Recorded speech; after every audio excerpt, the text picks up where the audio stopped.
All right. I never know what to do first. Take off the logo or the music. I always think I do it wrong, too. Whatever way I choose, I think I do it wrong. This is the Dr. Sem Yankee Show. It is Saturday, July the 11th, 2026. And we're not going to do a lot of Yankee bashing today.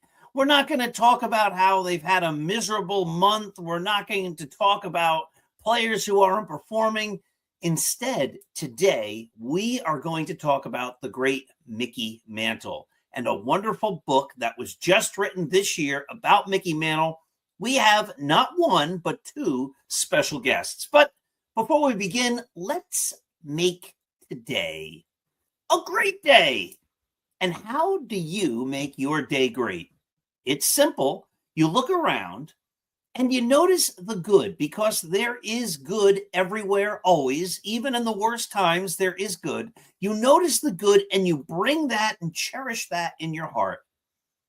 And when you do that, you'll say to yourself, even in the worst times, there's something that I can be appreciative of, or something that I can be happy for. And then we take that goodness, and instead of holding it in our own self, we share it with others. But I know some of you might say, Dr. Sem, there is no good. I can't find any good anywhere in this entire world. And if that's the case, then create good on your own. Do something nice for somebody else. And then you've got good. And then you can cherish that good in your heart. And then you can spread that good to others. Remember, when we give love, it comes back to us in greater amounts than we ever gave.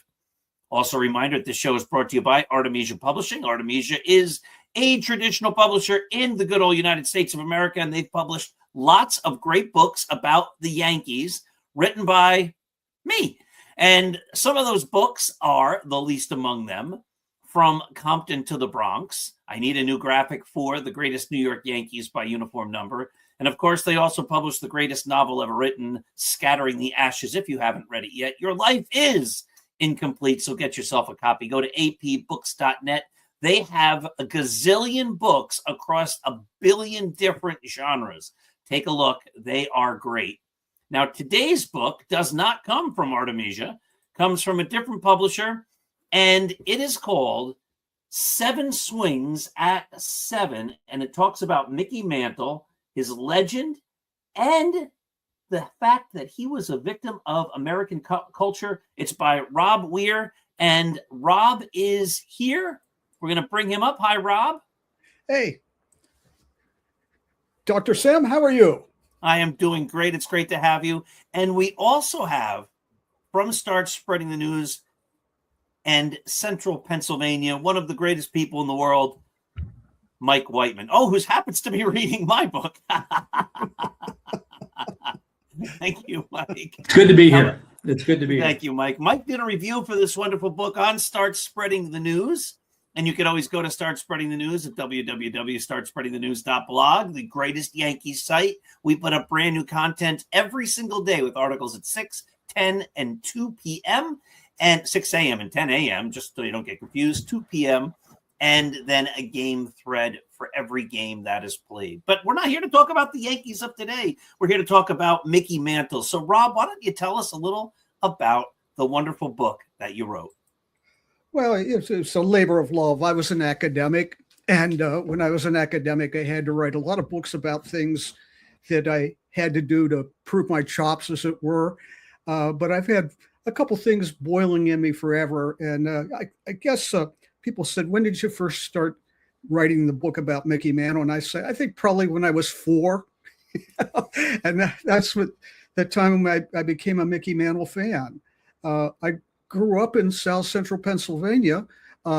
So Mike and I have talked about that before. I grew up in a place called Chambersburg. It was not in New York. In fact, nobody I knew even went to New York, but it was close to Baltimore. So I could go see Mickey Mantle play in Baltimore. And like a lot of things, my love of Mickey Mantle came from my dad. He grew up in Worcester, Mass, but he was not a Red Sox fan. He was a Joe DiMaggio fan. And so I kept hearing about Joe this, Joe that. And at 4 years old, I won my own hero, and who better than the Mick? And so I started writing about the Mick, and a lot of things are kind of interesting about the Mick. I mean, he was kind of a folkloric hero. Those massive home runs that he hit. They were not tape measure home runs, by the way, because nobody actually accurately measured them. But he just did things that it seemed like a little kid would love to do. And then as I got older, I found out there were things about the Mick that were not so nice. He was horrible with women, but he was very good on the issue of race. And so I started exploring those kinds of things. I didn't want to do a conventional biography of Mickey because, Jane Levy did a really good one, and a couple other people have done a really good one. So I wanted to look at Mickey from some other things that kind of, if you will, I was a historian. So I wanted to marry my love of baseball and of the Yankees and of Mickey with being a historian and talk about those things that, how Mantle fit into American culture and he didn't fit in, and reminding people that, we talk, Yankee fans talk about this ad infinitum, about how the Yankee teams of today are different than the Yankee teams of the 1950s and 60s and so forth. And that's true. I mean, that's what American culture does, is it changes. But I wanted to kind of think about that because when you deal with young people, there's a lot of this idea that they want to everything to be roses, and if somebody did anything bad in their life, that's it. We don't deal with them again. But Mantle did a lot of bad things, but he didn't necessarily do things that weren't expected of men in the 1950s. So I wanted to talk about that. And I also wanted to talk about another thing that he did that was not expected of men white men in the 1950s, which was that he was pretty doggone good on the issue of race. A friendship with Willie Mays and with the few Yankee players that were black when Mickey played, and he was always supportive of him. I think Arlene Howard would have married Mickey. She had married Elston. But, so there was a lot of rich stuff there that people don't remember or don't give the same value to. And, it's still kind of hard to get past the fact that Mickey Mantle is a great American hero. And, why do we do that? Well, sports fans do a lot of silly things like worship people that maybe shouldn't be worshiped. They just happen to do one thing a whole lot better than you or I could ever do them, right? And that was Mickey. I was just thinking I've got to give a talk at my local library at some point. And I was thinking about maybe using that line that that Brooks Robinson once used in 1963 after Mantle went on the disabled list, as it was called then, the injured list now. And then he came back, and he didn't even know that he had been activated again when he slammed a home run. And I happened to be in Baltimore at Memorial Stadium when he hit it. And that was the greatest day of my life. It was just spectacular. But, as he was going around the bases, he looked over at Boog Powell and he said, "That's why he's Mickey Mantle." Mm. And, those were the kind of stories that I was interested in. That's beautiful. So, yeah. I still can see that ball going over the fence. I can imagine. I couldn't believe a great moment for a kid. Oh, yeah. And you know what? Everybody has reported it wrong. They said he hit it to left field. He didn't. He hit it to right center. I was there. I saw where it was. And they said he hit it on the first pitch. He didn't. He took 2 strikes before he hit it. So that's great. Mike, when you read the book, what was the big takeaway you had? I came to Mickey Mantle fandom, much like Rob, from my dad. And so Mickey Mantle was my dad's favorite player. The Yankees were my dad's favorite team. Yep. And so again, like Rob, I grew up in central Pennsylvania. All my buddies were Phillies, Orioles, and Pirates fan. And, me, I'm a Yankee fan. And I said, well, Why are you a Yankee fan? Why don't you like Mike Schmidt? Why don't you like Willie Stargell? Why don't you like Dave Parker? I'm like, I'm a Yankee fan. And it came from my dad. I liked every Pirate except Bill Mazeroski. Yeah, I hear his name, and even and I wasn't even around when that happened, but it was so I was raised that Mickey Mantle was the best player ever, and was my dad's hero. And of course, as I grew up and as I learned more and more about Mantle, again, like Rob said, we started learning about some of the warts of Mantle, and I've seen recollections of Mantle that ignore all of that and basically say that he walks on water. Mm-hmm. I've seen the other part where it's just like Mickey Mantle is just a bad guy. It was just a bad guy. And the thing that I really liked about Rob's book is that it was as balanced of a story, account of Mantle as I think that I've ever seen. And you know what? It is okay to say that Mickey Mantle was a baseball hero, and it's okay to say at the same time he was not a perfect person. No, he was not. And I think his instincts were good. I think he wanted to do good. And, like I said, and, when you talked about how he treated Elston Howard, I think about the end of his life when he said, when he said, I'm not a hero. Yes. And, that to me was as courageous as anything I've seen in sports, to just basically say those things about himself. And then, it was just a really good balanced account. And so that's what really struck me, Rob, when I started reading. Yeah. Well, thank you. That was one of the things I wanted to do, but we forget that sports heroes are people, don't we?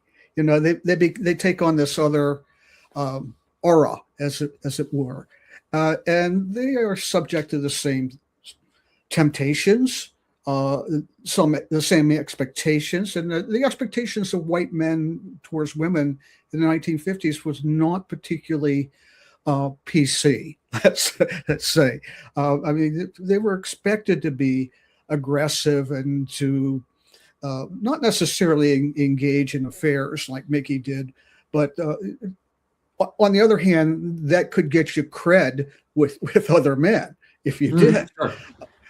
And You went well in the locker room. as well as in the locker room. I remember the other thing I remember this so vividly from when I was in elementary school. I read, I had to give my first book report, and I of course gave it on Mickey Mantle. What else would I do it on? And there was a story about Mantle in Detroit and how he and Billy Martin played follow the leader around the 8th floor of a hotel. And that's not what they were doing at all. They were peeping into windows to see if they could catch their teammates with some woman other than their wife. But that was not the way it was reported in the book that I read. And when I read it later on, I said, well, it kind of dawned on me, well, of course they weren't playing follow the leader because Mickey was afraid of heights. But that was the kind of bad boy behavior that was just, American culture was fraught with it. And Mickey engaged in it. He over engaged in it. I think if the real tragedy of Mickey Mantle was that he didn't catch on that act had been shop worn for a good decade by the time that he took up with, the woman who was not his wife. But, he just didn't learn from that. But he did learn a lot of lessons along the way. He learned that his drinking was a bad thing, and that it probably ruined his health, which was fragile to begin with. I think he's makes number 1 on the list of most injured athletes of all time, professional athletes of all time, and that couldn't have helped him any. And some of his reported injuries, pulled muscles, and so forth, were really that Mickey got drunk. That's what happened, and but on the other hand, you do have these stories of him coming out later in life and saying, "Hey kids, I'm not a role model. I'm what you should not do." That is incredibly courageous, and the things that he did with commercials he did with Willie. You remember that the story of how Larry Bird and Magic Johnson became friends over commercials. Same thing with Mickey and Willie.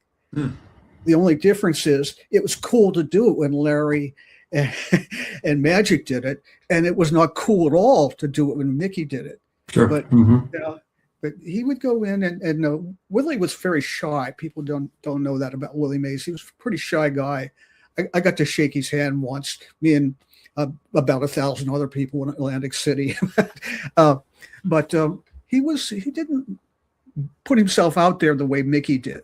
He didn't have Mickey's charisma, but they were making a commercial together, and they were supposed to cry, because their product was not available to them and so forth. And Willie said, just put his foot down and said, "Willie, don't cry." And Mickey went up to him and said, "Let me talk to him." And he came out, boom, nailed it. And they said, "What did you say to Willie?" And he said, "Oh, man, I just told Willie I loved him. And, he knew that I wouldn't do anything to hurt him." And, that's an extraordinary relationship for that period of time between a white baseball player and an African-American baseball player. And, absolutely. Yeah. So Mm-hmm. the other one and then you talk about the injuries. Of course, you devote a whole chapter in the book about the injuries, about the injuries. And again, you can't really talk about Mantle's playing career without talking about those injuries. Yeah, name it, he had it. I think the title of the chapter was "If Mantle Had Two Good Legs." Oh yeah, that was my father's mantra. And he played pretty darn good on 1 or 1.5. So yeah. Casey Stengel once said that Mantle was the greatest one-legged player he had ever seen, and and he said, in fact, he might be the greatest player I've ever seen, 1 or 2 legs. But it caught up to him. I mean, those injuries caught, and osteomyelitis caught up to him. That's not something you you get rid of. That's something, once you got it, you've got it for the rest of your life. Now we can control that now, but you know that Mickey couldn't have gone in the military if he wanted to. And I think he probably did, because he got booed because he didn't go to the Korean War, and people didn't understand that he couldn't get in. I mean, he was tested 3 times, and each time he was rejected, 4F. But that was the least of his worries. See, I think the 51 World Series, first one, he was this kid, right? 19 years old in New York, and he's playing there beside DiMaggio, and he rips up his leg. Well, the chances are very good that Mickey Mantle played his entire career with a torn ACL. Okay, now we can fix those now too. But remember, it used to be if you tore an ACL, your career was done. Well, okay, so Mantle plays a total 18 seasons with a torn ACL. I mean, that's crazy. And you know, and Mantle would always, you know, he wouldn't complain about those things. And you know, this is a guy when he, you know, his side is torn open, and you can see inside his body. He's hiding it from Casey Stengel because he knows Casey will take him out of the game. And then, and finally, I think it was Clete Boyer, maybe, who was one of Mickey's best friends, that said, you know, the Mick is bleeding, and may have that wrong, who it was, but and Mickey just says, "Oh, it's nothing, Case." You know, it's nothing. I can see inside your body. I can see your muscles twitching. It's nothing. I mean, that's you know, several people have said that Mickey was a greater hero to his teammates than he was to any baseball fan, because they knew what he went through every day. And you know, yeah. So let me ask you a controversial question here, Rob. Your dad was a big Joe DiMaggio fan. Yes. You're a big Mickey Mantle fan. Yep. Mike can then jump in on this too. When I was growing up, oh, by the way, Mike, very nice new office. It looks great.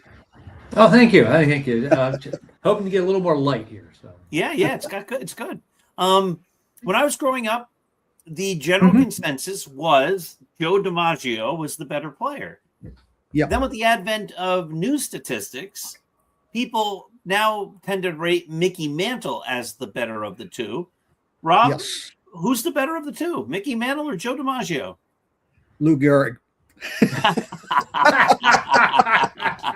Good answer. If you look at, nice, very nice, Rob. Very nice. If you look at Lou's numbers, he played alongside Ruth, so obviously he doesn't get the line. Never got the limelight, as it were, and he was a pretty shy guy himself. But if you look at his numbers, they're phenomenal. Although I know that in some of those latest polls where Yankee fans got to vote on who was the greatest, it's always Babe Ruth, of course, but Mickey came out second. Mantle came out second in those, and you know, and I think Mickey was a better player he was a more dangerous player than Joe DiMaggio. And by the way, Joe was no peach as a human being either. If you read some of the biographies of him, but you know, Mantle could do. I mean, he could just hit the ball so far. It could make you think, you know, surely there's a God in heaven. You know, and my dad used to joke that when Mantle really got a hold of one, that, you know, or maybe I told a joke. I don't remember. We come from we're Scottish heritage, so we tell jokes all the time. But we did when he was alive. But you know, that you could, when Mantle really got a hold of one, you could go out and get a hot dog out in the foyer and come back and sit down, put your Coke in the drink container and see where it came down. Mm-hmm. You know, I mean, there were home runs that he hit. You know, I didn't get to see the home run he hit in Detroit. And by the way, think about this, by the way, when Mantle got hurt in 1963, okay, he had already hit the longest home run that had ever been hit at Briggs Stadium. And that was the year he almost hit the ball out of Yankee Stadium. that it hit the top light on the roof. So what a year that might have been.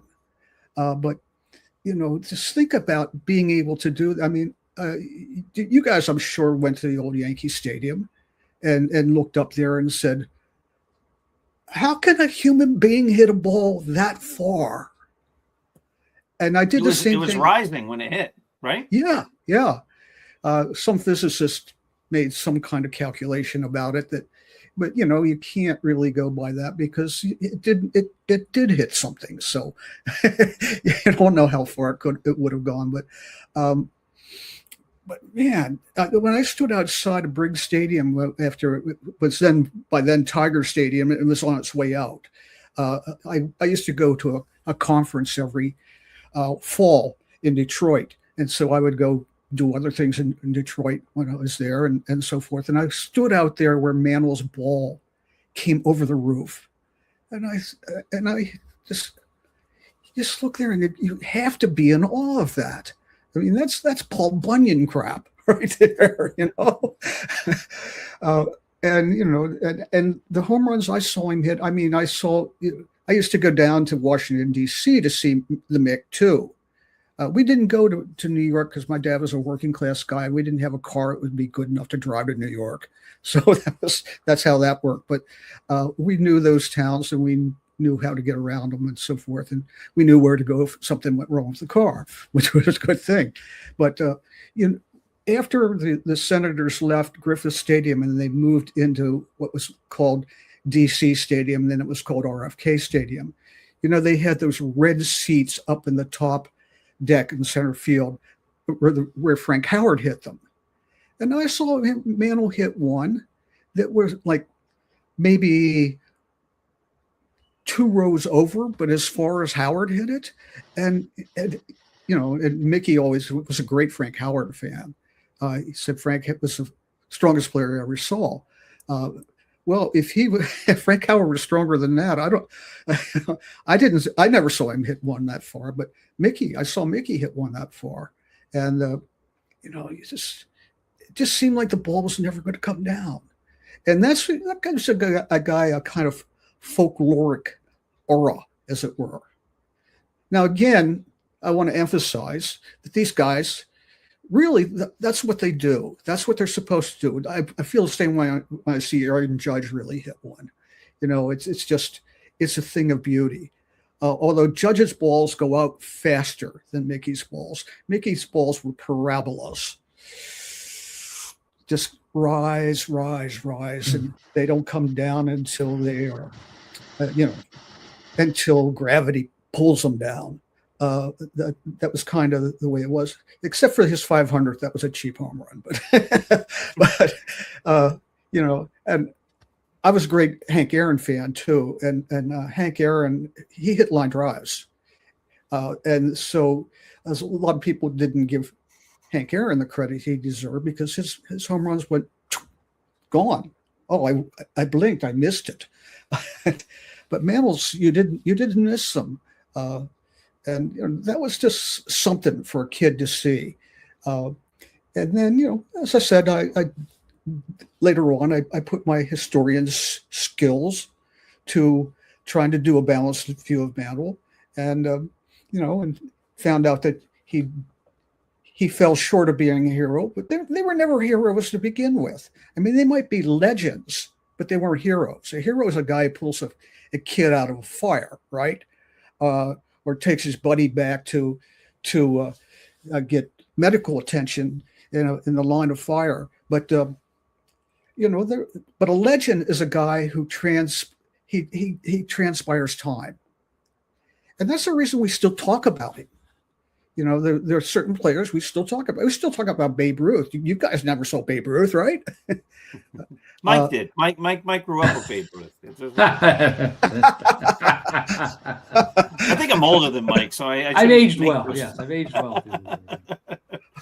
But we never saw those guys. But by the way, my dad was from Worcester, Mass. And his brother was a Red Sox fan, and my dad was a Yankees fan. But the reason was, though we were Scottish, my dad grew up in an Italian neighborhood. And I didn't know my paternal relatives all that well until later on. My father always said that in Worcester, you go into a home and there's a picture of the Pope, there's a picture of Jesus, a picture of Franklin Roosevelt, and a picture of Joe DiMaggio. And the first time I went to see my grandfather and his friends, that was true of every home I went into. So my dad grew up a Yankee fan because, who were the Red Sox? They had Dom DiMaggio, but that's not the same thing, right? No, it's not. It's a very worse Yeah, I can't think of the word. It's a poor replica for the real thing. Dominic DiMaggio. He was a great player, but he wasn't Joe. Obviously. He was great. He was a graceful outfielder, very graceful outfielder. My dad used to say that when Dom DiMaggio was with the Red Sox, he played center and right because Ted Williams was lazy. And I thought, no, I don't think so, Dad. I think Ted Williams might be the greatest pure hitter that I know of. And that's my dad's favorite player of all time, Teddy Ballgame. Yeah. My dad's a Red Sox fan. Yeah, well, yeah, that must be fun at holidays. But I didn't grow up hating the Red Sox, though. That was an interesting thing because when I was a kid, who cared about the Red Sox? I mean, they were terrible. They were better than the Senators, and they were better than the Athletics. But that was about all you could say for them. So they were not a very good team. But so when I moved to Massachusetts, I've always been a baseball fan. So I looked at guys like Dustin Pedroia, and I said, "Now there's a baseball player." I love Dustin Pedroia, and so forth. But it's you can get to hate Red Sox fans living in Massachusetts, just as in New York you can come to hate Yankee fans. We try to be a little different than that, Mike. I think we're more reasonable as Yankee fans. Yes. Yeah, I think we try. Yes, I think we do. I think we have good perspective in it, Paul. Sports. I've heard some sports radio up your way, down your way, I should say, and or down your way, Dr. Sam. But sometimes they're just crazy.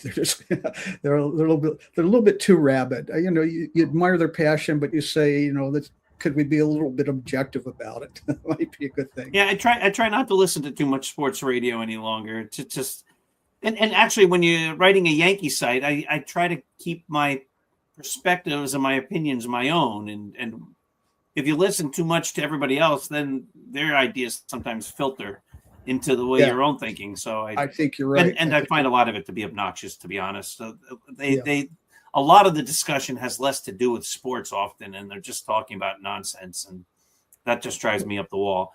Let me turn it over to Mike again. Mike, we're past the 30-minute mark, so we're going to start winding down.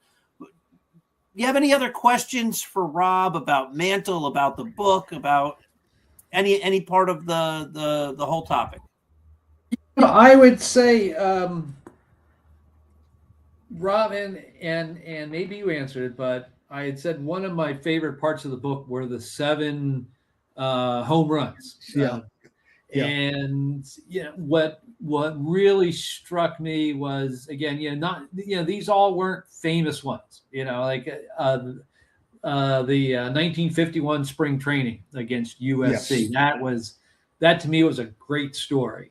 Yeah. And I think might have been one of the things that pushed a guy who was in Class C the year before past about 8 different, BB, A, AA. Yes. Up into the majors. So I don't know, do you have, and so you've seen obviously Mantle homers in person. I have not. If you had to narrow down to one, which one would it be? Would it be that one you saw in Washington, or no, September 3rd, 1963 in Baltimore, the one that came off the IL and hit. That was it, because I was still a relatively young kid then. I think I was 11 at that time, and I was just a huge Mantle fan. And I thought, when you were playing with other kids, you just say Mantle's the greatest, and oh no, he's not Clemente's the greatest, or whatever. That was the thing that you did. But when I saw that home run, I just thought, I'll never see anything like this again, probably. So, yeah. So. Yeah, it is a thrill of mine. And again, like I said, he was my dad's favorite player. It is just a thrill of mine to sit and talking to someone who's seen Mantle and who's seen some of those home runs. And so yeah, this has been tremendous. It was tremendous fun for me to read your book, Rob, and this has been a real treat for me to listen to you reminisce about it. Yeah, and it can be purchased. I guess it's on Amazon too. I'm probably at number 11,350,000 or something like that on Amazon. But I'm right there with you. But yeah, you can get that, and it's Summer Game Books is a publisher, and I'm told that it's available in the New York metro area in bookstores.